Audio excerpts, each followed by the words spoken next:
Hi friends, இன்றைக்கி நம்ம ½ kg அளவு ப்ரௌனி எவ்வளோ டேஸ்ட்டாக சூப்பராக பண்ணலாங்கிறத நம்ம பார்க்கலாம். வாங்க வீடியோக்குள்ளே போகலாம். ஃபஸ்ட்டு ஒரு க்ளீன் பவுலில் 200 கிராம் டார்க் சாக்லேட் எடுத்துக்கலாம்.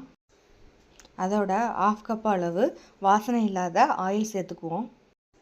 அடுத்து ஒரு பாத்திரத்தில் நல்ல தண்ணியை கொதிக்க வச்சு நல்லா ஆவி பறக்க வந்த உடனே கீழே ஸ்டவ்லேருந்து எடுத்து வச்சுட்டு அதுக்கு மேலே நம்ம டார்க் சாக்லேட்டை நல்லா மெல்ட் பண்ணுவோம். தண்ணியும் மேலே உள்ள பவுலும் டச் ஆகக்கூடாது. டச் ஆச்சு அப்படின்னா டார்க் சாக்லேட் நல்லா கட்டி போட்டுரும். அதனால் டச் ஆகாத அளவுக்கு தண்ணியை வச்சுக்கோங்க. கீழே இறக்கிட்டு நல்லா மெல்ட் பண்ணிக்கலாம். இப்போ பாருங்கள், நல்லா சில்கி அண்ட் ஸ்மூத்தாக நல்லா மெல்ட் ஆகிடுச்சு சாக்லேட்டு. அடுத்து ஒரு பவுலில் 75 கிராம் ஒயிட் சுகர் எடுத்துக்கலாம். அதே அளவு 75 கிராம் நம்ம ப்ரௌன் சுகரும் எடுத்துக்கலாம். அடுத்து 2 முட்டை எடுத்துக்கலாம். அதோட நம்ம எடுத்த சுகரை மிக்சியில் பவுட்ரு பண்ணி அதையும் இதோட சேர்த்துக்கலாம். அதோட 1 டேபிள் ஸ்பூன் வெனிலா எசன்ஸ் சேர்த்துக்குவோம். 1 பிஞ்சளவு உப்பு சேர்த்துக்கலாம். இப்போது இது எல்லாத்தையுமே நல்லா பீட் பண்ணி எடுத்துக்கலாம். இந்த மாதிரி சுகர்லாம் நல்லா கரைஞ்சி லைட் ப்ரௌன் கலர் அளவில் நல்லா பீட் பண்ணி எடுத்துக்கலாம். நல்லா பீட் பண்ணதுக்கப்புறமா நம்ம மெல்ட் பண்ணி வச்சுக்கிற சாக்லேட்டையும் இதில் ஆட் பண்ணிக்கலாம். சேர்த்ததுக்கப்புறமா இந்த மாதிரி நல்லா கலந்து விட்டுக்கோங்க.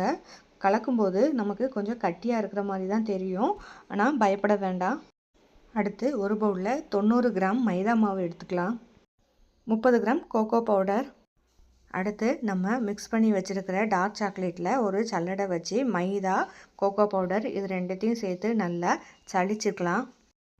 நல்லா சளிச்சதுக்கப்புறமா இந்த மாதிரி நல்லா ஸ்மூத்தாக மிக்ஸ் பண்ணி விடுங்க. இதுதான் கரெக்டான பக்குவம்.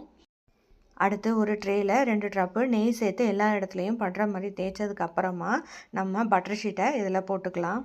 பட்டர் ஷீட்டு போட்டதுக்கப்புறமும் மேலே கொஞ்சமாக நெய் சேர்த்து இந்த மாதிரி எல்லா இடத்துலையும் ஸ்ப்ரெட் பண்ணி விடுங்க. இப்போது நம்ம மிக்ஸ் பண்ணி வச்சுருக்கிற கேக் பேட்டர் எடுத்து இதில் சேர்த்துக்கலாம். அடுத்து ஒரு ஸ்பேச்சுலாவை வச்சு கேக் பேட்டர் நல்லா ஈவனாக இருக்கிற மாதிரி இந்த மாதிரி ஸ்ப்ரெட் பண்ணி விடுங்க.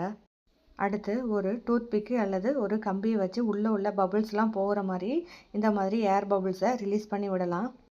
இதுக்கு மேலே கொஞ்சமாக சாக்கோ ஸ்ட்ரிப்ஸ் போட்டுக்கலாம். இது ஆப்ஷன் தான், உங்களுக்கு வேணும்னா போட்டுக்கோங்க, இல்லைனா அப்படியே விட்டுருங்க. இப்போ அவனில் டாப் அண்ட் பாட்டம் ராடை 180 டிகிரியில் 10 மினிட்ஸுக்கு ப்ரீஹீட் பண்ணிக்கலாம். இப்போது டாப் அண்ட் பாட்டம் ராடை ப்ரீஹீட் பண்ணதுக்கப்புறம் 180 டிகிரியில் 25 மினிட்ஸு கேக்கை பேக் பண்ண விட்டுடலாம். 25 மினிட்ஸ்க்கு அப்புறமா ஒரு டூத் பிக்கை வச்சு நம்ம இன்சர்ட் பண்ணி பார்த்தோம்னா கேக்கு ஒட்டாமல் வந்துச்சுன்னா கேக்கு நல்லா பேக் ஆகிருக்குன்னு அர்த்தம்.